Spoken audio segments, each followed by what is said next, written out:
Just learned about why National City Bank, this is out in California, devalued our house $180,000 so they could shut down our home equity credit line. Turns out that they are out of business and have sent this same form letter out to everyone, no matter what the value of their house is.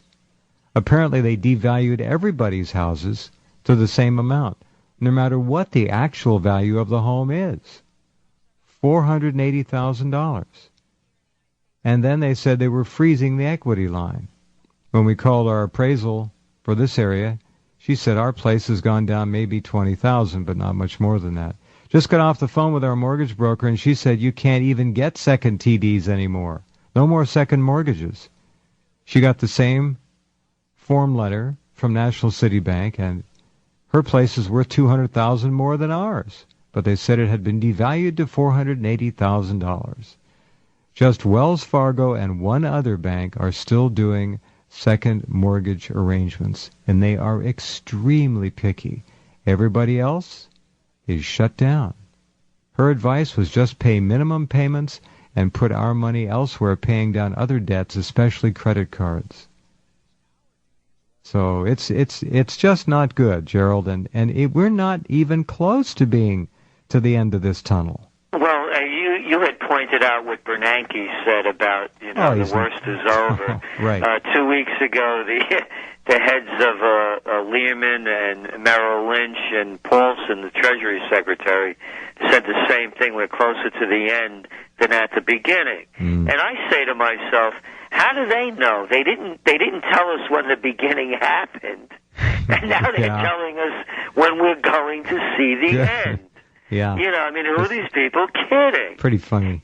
And then when you think about the banking problem, the severity of it, we all know, and again, this is old news to us. We knew this was going to happen when they lowered interest rates to 46-year lows. They flooded the marketplace with cheap dollars.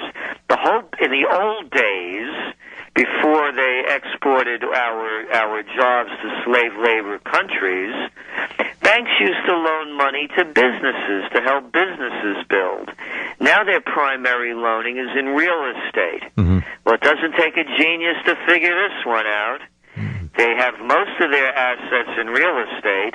Real estate is now going toward Depression-era levels of decline. The banks are going to go under as the real estate market continues to crash.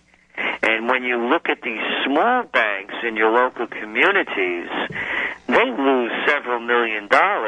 That's a lot of money for them. Big hit. And when I said this is going to be worse than the Great Depression, there's reasoning for that. When we went into the Depression, the United States had a trade surplus. We had we didn't have such things as home equity loans or second mortgages. Most people did not own homes.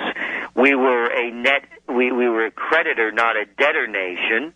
And there wasn't the $9 trillion worth of government debt, nor about $12 trillion worth of public debt. So we're going, and there was no such thing as credit cards back then either. Nope. Different dynamic entirely now. It's different dynamic entirely. And then when people start comparing this back to the 1970s with stagflation, oh no, this is what we call dragflation. Yeah. Back in the 1970s, and I was there, when inflation was going up, so too was our wages. I remember one year getting a 10% raise when I worked in the corporate world.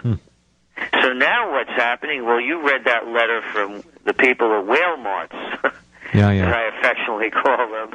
China Mart. Whale Mart.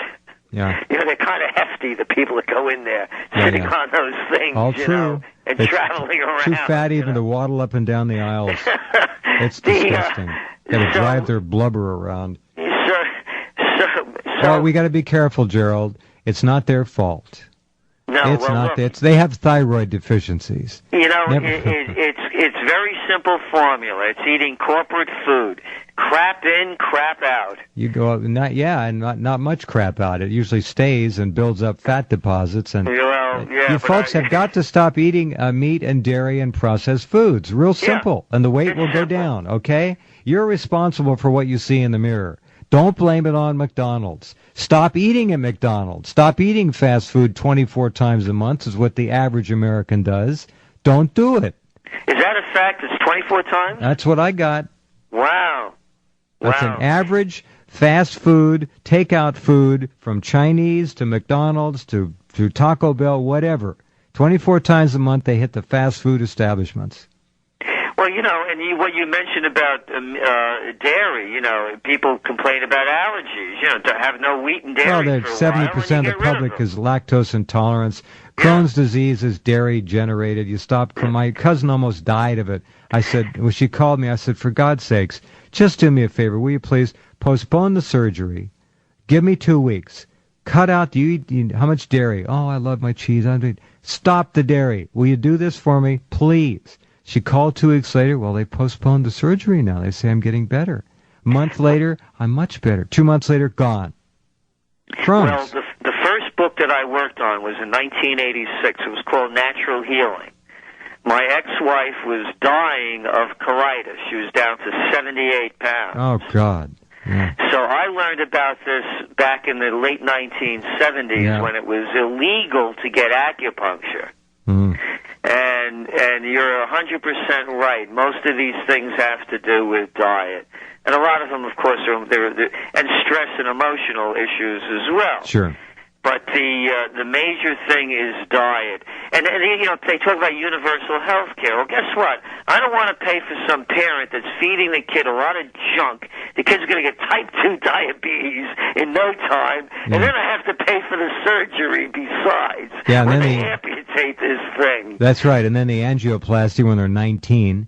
I mean, it just goes on and on. It goes on and on.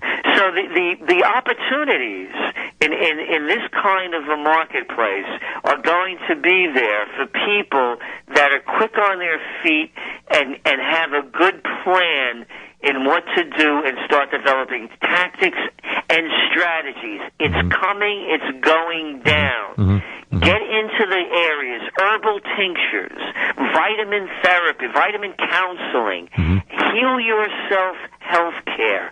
These are the areas where there's going to be a lot of growth. And as this is dying and decaying, something new will be born. But I believe that for this country to heal itself, we have to do the same thing they did after the horrible past that Germany had wasn't healed. They didn't move on to prosperity and democracy until they had the Nuremberg trials. And we should have trials in this country as well. Wouldn't that be nice? Everything that I've read from Richard Clark, from former Treasury Secretary Paul O'Neill, and now in the new Scott McClellan book, if what they're saying is true, President Bush and the people in the White House that are complicit should be brought up on war criminal charges. Oh, that's a slam dunk. Absolutely. If there were ever war criminals, you're talking to them. Bush has presided over the liquidation of at least 1.3 million in Iraq, and the slow, agonizing death of millions more through his authorized use in chains. And having our people killed, and hundreds of thousands wounded. Ruined. They're ruined. And They're not just families wounded. ruined. Futures ruined. Their kids' lives are President wrecked. George Bush's governor executed, he signed the execution order for 152 people. And in signing those kill orders, he said, that these people had their chance at. I actually have the quote right here. Bear with me 1 second. He said, quote, "I'm confident that every person that has been put to death in Texas under my watch has been guilty of the crime charged and has had full access to the courts." So there are people, after I read the information from Scott McClellan's book, if it's